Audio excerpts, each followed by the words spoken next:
Hello, my name is Rich McKee, and I'm a member of the Woodinville community. And for me personally, I really like to stay informed of what's happening in our community, what's going on, any changes, anything like that. And also like the opportunity to be able to share with others what's happening when I hear the questions.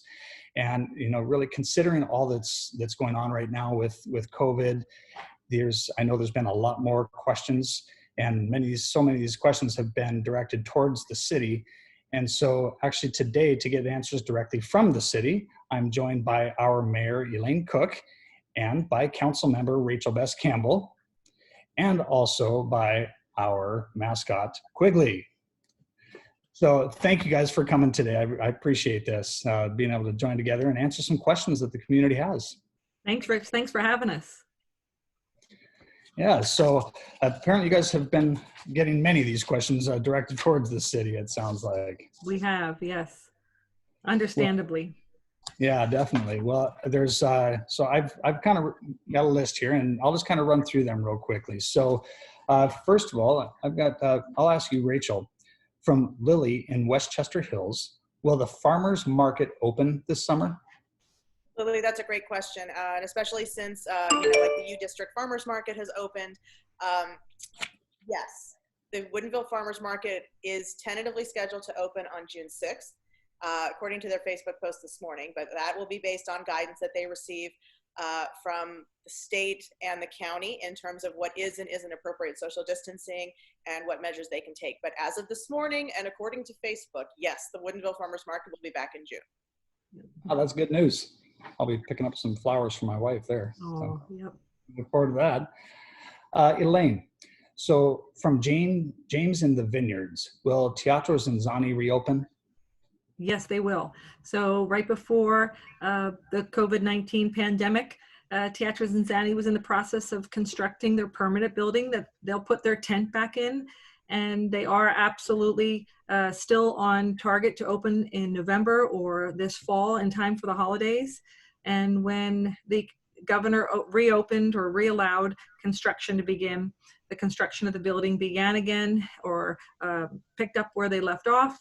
And so they have told us they're on track to reopen according to their plan and according to their schedule for this fall. So I know the whole town looks forward to the reopening of Teatro Zinzanni, and looking forward to what they do with their space. So yes, that's great news. That is great news. Exciting to see that come together. Great. Now this is a question that I have seen all over social media quite often lately. This is from a concerned parent. Elaine, what is the city doing about the crowds at Wilmot Gateway Park, sports fields, the skate park, park and ride? And if these parks are closed, why hasn't the city roped off the parking lots by these different parks? That's a really good question from a lot of parents. So we have received a lot of questions like this from parents in the community or concerned citizens about the spread of the virus, concerned that people in the community weren't following the orders to stay at home or to social distance. And the city closed its parks. So the parks in the city are currently officially closed, but we are not policing that. We are not, we are asking that people respect the stay-at-home order and respect the social distancing orders or the recommendations to stay 6 feet apart and not gather in large groups or gather in groups at all, unless it's your it's your immediate family at our parks.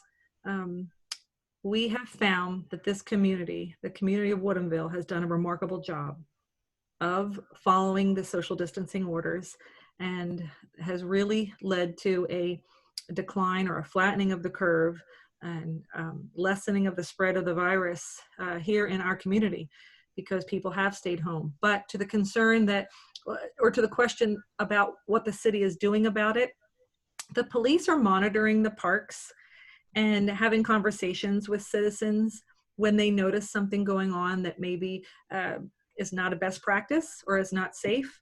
But what they have told us, they have found, is that in most cases when someone called the police and said, there are people on the sports fields or there are people gathered in Wilmot Gateway Park, that what they have found is that it's small groups doing their very best to social distance in these large spaces.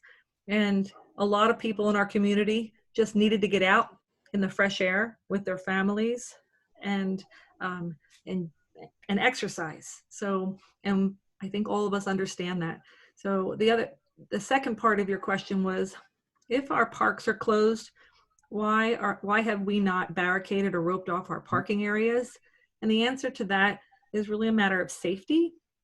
Our city found that in other jurisdictions around us who might have barricaded or closed off their parking areas attached to parks, that citizens were removing those barricades or tearing down those ropes and parking anyway. We don't want people to get hurt, so we didn't lock the gates to the sports fields because we didn't want people to have to climb the fence and get hurt and possibly get hurt. And we didn't want people in traffic removing barricades or tearing down ropes and perhaps causing some kind of hazard for citizens. So again, we asked that people not go to our parks or not gather in large groups. And for the most part, Rich, we have found that our citizens have done and abided by that. So I hope that answers the question. I think it does. I think it'd be really difficult to block off that much real estate, really, and probably for the safety of paramedics and stuff too. So yep, first responders. Yep. Yeah. Okay. Well, I appreciate that. I guess I'll direct this question to you as well then, Elaine. This is from Joanna in Woodinville. Other places are starting to loosen up restrictions on social distancing. Why isn't the city of Woodinville? Oh, that's a really good question, Joanna. As all of the communities wait for the governor's stay-at-home orders to loosen up or expire, people are wondering what life looks like after that. So the governor has pretty much said that social distancing will be in place for a really long time, even as we roll out the reopening of the community, whether that's the businesses or our recreational areas. I don't believe that we will loosen our restrictions on social gatherings or social distancing until we deem it safe to do so. And currently, we don't think it's safe to loosen our restrictions. In fact, we don't know that many of the areas or many of the municipalities or cities around us have actually taken steps to do that. But I think that as a city, we will come together and decide appropriately what's safe for our citizens and make decisions based on that. So we haven't loosened restrictions, and we don't have plans to do so anytime soon.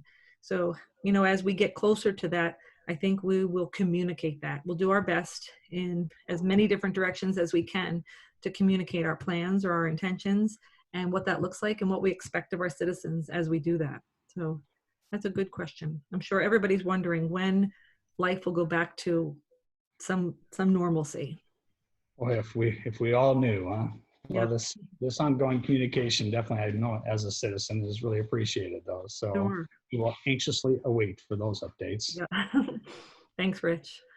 So Rachel, I'll ask you this. This is from Bob in Snohomish County. This is, what resources does the city have to offer small businesses and community members who are struggling?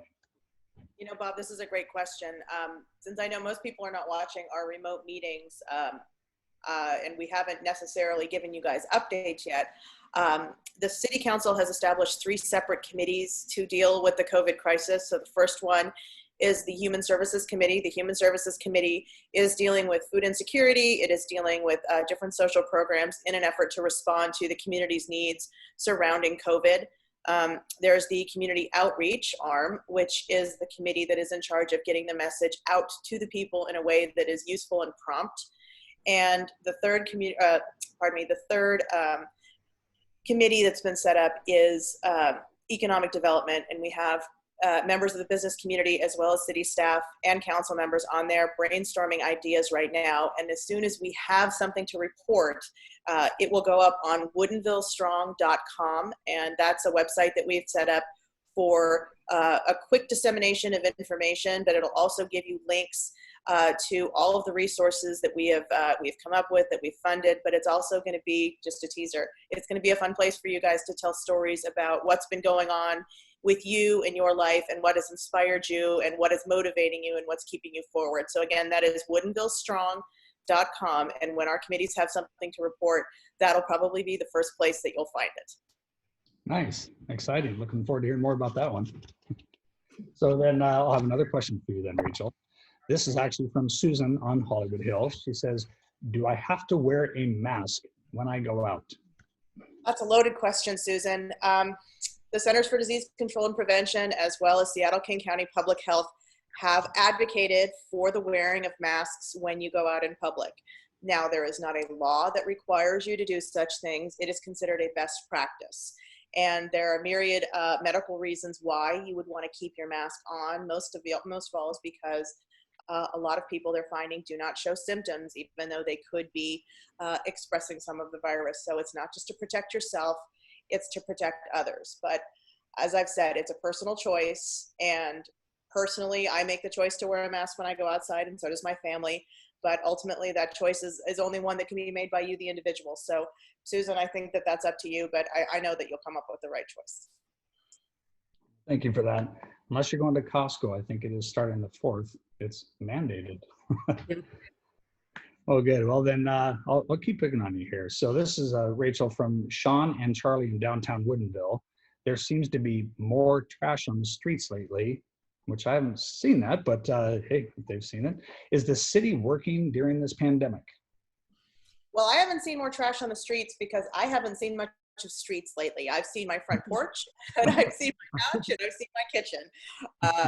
But I will say that the city's public works department is still working. Everybody at City Hall is working. And if there's trash that you've seen, if it's a small piece of trash, I would advocate for picking it up yourself. But if it's a large quantity of trash that you're seeing, or there's something that seems abnormal, or if a bag has burst, please contact the City Public Works Department. And you can find their information on the city's website, and that is ci.woodinville.wa.us. And if you just let them know what you're seeing and where there's a problem, they'd be more than happy to pick up that trash for you. I appreciate that. Keep our city clean. All right, then Rachel, from Shelley in Woodinville Heights, the bathrooms are closed at the skate park up by Woodinville High School. When will the city reopen the bathrooms? Well, much like the public parks, public bathrooms are a main source of concern in terms of transmission of COVID. So right now, as following the best practices according to Seattle-King County and the governor's directives, we are keeping the bathrooms closed. That's because we cannot guarantee that either the people who would be using the bathrooms or the city staff who would have to maintain those bathrooms could be safe and be given enough protective equipment. So what we've done instead is at the Civic Campus near City Hall, we have 2 porta potties set up with a hand washing station. And that's not intended to encourage people in any way to use those facilities. However, things happen and people have children and you will always need to use the bathroom.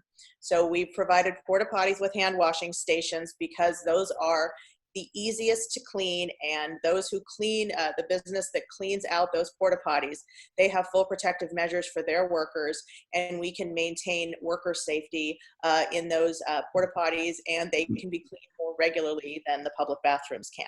So we will open those bathrooms up again as soon as we have guidance that public health and Seattle-King County and the science tells us that it's suitable to do so. Okay, appreciate that.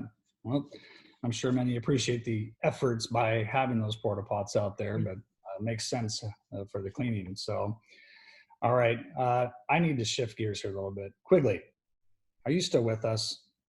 I know I've ignored you. Sorry about that. So I have a question for you, Quigley. This is from Bernadette in Brittany Park. Will the city finally build a dog park this year? My dog needs to be socialized with other dogs, and I'm not able to take him anywhere in the city to play. So Quigley, are we gonna get a dog park? We are. How about that? Okay. Well, I'm sure we will be seeing many more details on that to come soon then. Probably once we get past COVID and we're able to start opening things. So, well, good. All right then. Well then, I'm gonna ask you this too then, Quigley. This is from Becky on Hollywood Hill. Will there be a Basset Hound Bash this summer? I have a new Basset Hound puppy named Pinky that I would like to enter into the bash. So is there going to be a bash? Is there going to be a parade this summer? Don't know. I've even heard that question myself. Yeah, I'm crossing my fingers too.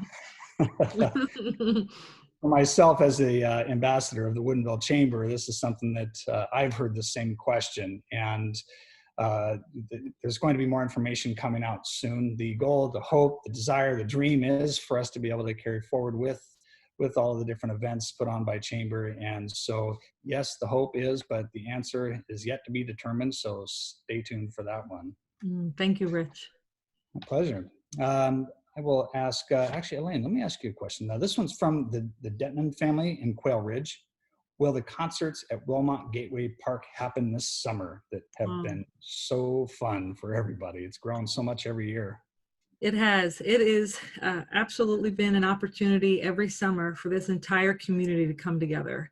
And every year it gets bigger, and it becomes something that I think this entire community counts on. So the answer is we don't know yet. So sometime next week, our Woodinville Chamber has said they'll make a decision about the concerts in the park and the Celebrate Woodinville Parade. It typically happens at the end of August, and our new or second annual Glow Run. So there's a lot of events that the city or the community counts on around Celebrate Woodinville that we're just not sure how the chamber is going to make decisions about how to safely hold them, or whether to hold them, or whether to do something maybe towards the end of the summer that just is one big celebration. We're not exactly sure what concerts in the park will look like, if at all, because for safety reasons and social distancing reasons. And I think our concerts in the park typically start in July and end sometime in August before the parade. So I guess the short answer to your question is that we hope so, and we would love for that to happen. And we expect to hear more from our chamber sometime in the next week about what their plans for the summer are. So I'm sorry not to have a definite answer, but we will soon. No, we're doing all we can, though. Yep. Good. Rachel, this is from Lisa, and I'm not sure if we're looking just for a quick little verbal authorization here, but my parents are moving in with us next year. We would like to build an apartment on our property for them to live in. Can we do that? Well, because city staff is still working, I'm going to punt that and suggest that you get in touch with the permitting department, and whatever questions you have, they have, and it's called an accessory dwelling unit. If you were to ask them for a little bit of information on that, they would be more than happy to send that information to you. So I would suggest, again, the city's website is ci.woodinville.wa.us, and look under the permitting department, and that's where you can submit all of these questions and get a far better answer than what I could give you. Unless you gave them a, yeah, go ahead, do it. Yeah. Oh, no. All right, then Rachel, I'll ask you this. This is from Barry in Woodinville. It says, we heard that the cities are laying off people because of COVID-19. Is the city of Woodinville laying people off? No, and this is really a perfect opportunity for Elaine and I to brag about our city and the financial position that we're in. So because of our relatively small size, we're just 12,000 souls strong as of the last census.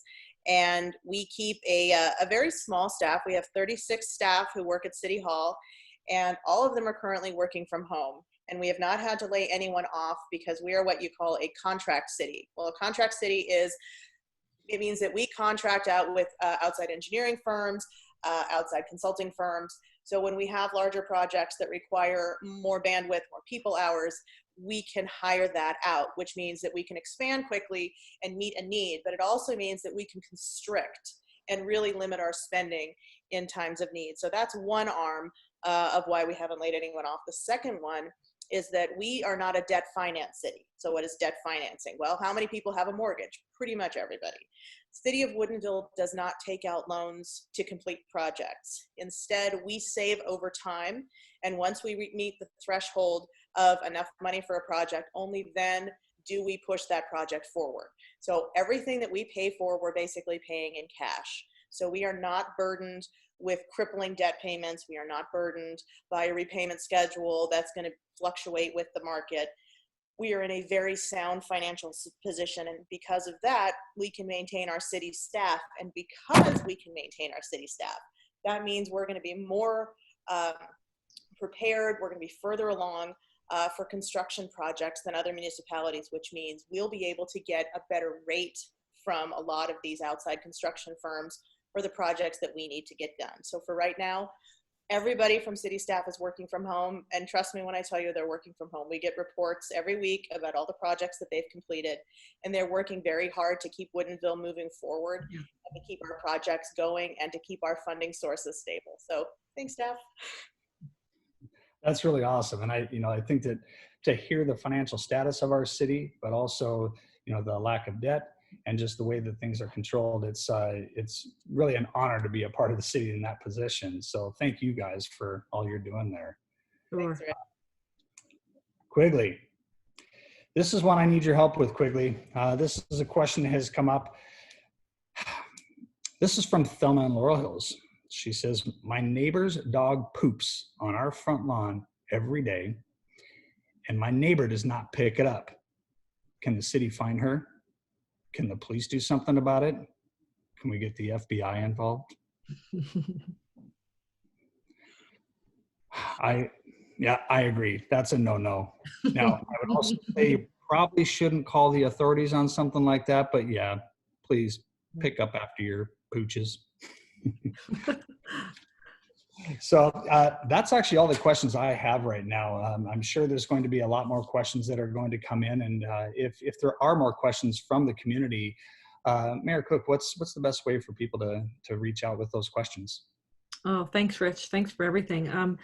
So like Rich said, we expect that a lot of people will have questions once businesses and life begins to reopen. Slowly but surely over the next couple of months. And the best way to ask questions or get questions to the city is to go to our website and send us an email. So send city council or our city manager, anybody on staff whose email you can find on our website, but you can easily find our city council's email address. So if you ask us any questions, we get back to you fairly quickly with the best possible answer we can give you at the time. But we know that we watch social media, we're all on social media, and we know that people have concerns and questions for their families and for their neighborhoods, and are struggling in many different ways. We have great compassion for that because we're in this all together, and this community has been amazing and has stuck together and taken care of one another, and amazing things have come from this in terms of neighbors helping neighbors and people giving above and beyond what maybe they're capable of typically giving just to help another. And so yes, as you have questions along the way, as we take steps forward to reopen, please feel free to email us at our city council email addresses, or like I said, our city manager's email address. So thank you. Yep. Appreciate that. And I also just want to, lastly, I want to finally say, our community, it's fun. I love this community that we're in. We're like this big town that we are, and yet we have such a tight-knit small town community, and it's so diverse in so many different ways. And that's really what makes for such an amazing community that we have here. And the efforts that you all have been doing with these focus groups, Rachel, earlier you mentioned the WoodinvilleStrong.com website. That's one place that you kind of touched on it earlier. And so if anybody in the community has anything that you want to share, something that you want to be able to put out there to the community, this is where you can do this. That's what the whole intent on behalf of the city and chamber and everybody involved was, for them to create the WoodinvilleStrong.com website for you to be able to send videos of something fun, something funny, something heartwarming. If you have a story to share, if you want to help support a business, if you've got photos that you want to share, really anything. It's a place that you can share. It's a website that is for you, for our community. So thanks again to the city for the support with that. Finally, also on that site, there is now Woodinville Strong t-shirts that can be ordered, and they're really cool t-shirts, and they've been they say Woodinville Strong right across the front of them, and very nice logo design, and it's something that part of the proceeds will then also go back to support our local communities. So WoodinvilleStrong.com for a lot of fun things, for information, and also to order your t-shirts. So that's the place to go for all that. So again, Mayor Cook, Councilmember Best-Campbell, thank you both for your time. And of course, Quigley, thank you as well. Thank you. Thank you, Rich. And we'll see you soon. Hopefully we'll do this again. Sounds This good to has me. been great. Thank you very much. Bye. Bye.